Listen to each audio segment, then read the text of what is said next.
Seventh day સ્કૂલનો નયન હત્યાકાંડ મામલો Mehsana collector કચેરીએ પહોંચ્યો।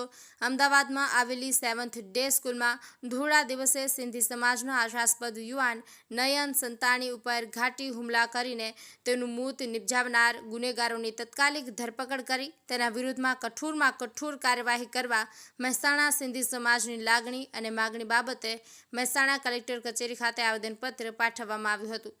અમદાવાદના મણિનગર ખાતે આવેલા સેવન્થ ડે સ્કૂલમાં ધોળા દિવસે સિંધી સમાજના યુવાન નયન સંતાણી ઉપર ઘાટી હુમલો કરી તેનું મોત નિપજાવનાર ગુનેગારોની ધરપકડની માંગ સાથે મહેસાણા સિંધી સમાજ દ્વારા કલેક્ટર કચેરી ખાતે આવેદનપત્ર પાઠવવામાં આવ્યું છે।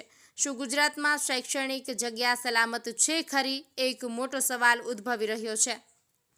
રમીલાબેન ભાવસાર, મહેસાણા। संजय दयाराम जेतवाणी। સંજયભાઈ, આવેદન આપવા આવ્યો છો, શું કહેશો? આજે જે આવેદનપત્ર આપવામાં આવ્યું છે એ બાબતે શું કહેશો? આવેદનપત્ર અમે આજે અમારા મહેસાણા સિંધી સમાજ વતી દરેક સમાજના ભાઈ બહેનો ભેગા મળીને એક આક્રોશ સાથે એક આવેદનપત્ર આપવા આવ્યા છીએ કે જે 2 દિવસ પહેલા અમારા સિંધી સમાજના છોકરાની હત્યા કરવામાં આવી છે સેવન્થ ડે સ્કૂલ મણિનગર ખાતે। એ બહુ ગંભીર બાબત છે અને એકદમ નિર્દોષ બાળક જેને હજી દુનિયા જોઈ પણ નથી, બિલકુલ નિર્દોષ બાળકની બિલકુલ નાની બાબતમાં જે હત્યા કરવામાં આવી છે એ ખૂબ જ ખરાબ વસ્તુ કહેવાય। એક સમાજ માટે પણ એક લાલ બત્તી કિસ્સો સમાન કિસ્સો છે આ રહ્યો, જેને આપણે ગંભીરતાથી નહીં લઈએ તો આગળ આ કિસ્સાઓ વધતા રહેશે અને દરેક માતા પિતા આગળ પણ પોતાના સંતાનો ગુમાવતું રહેશે।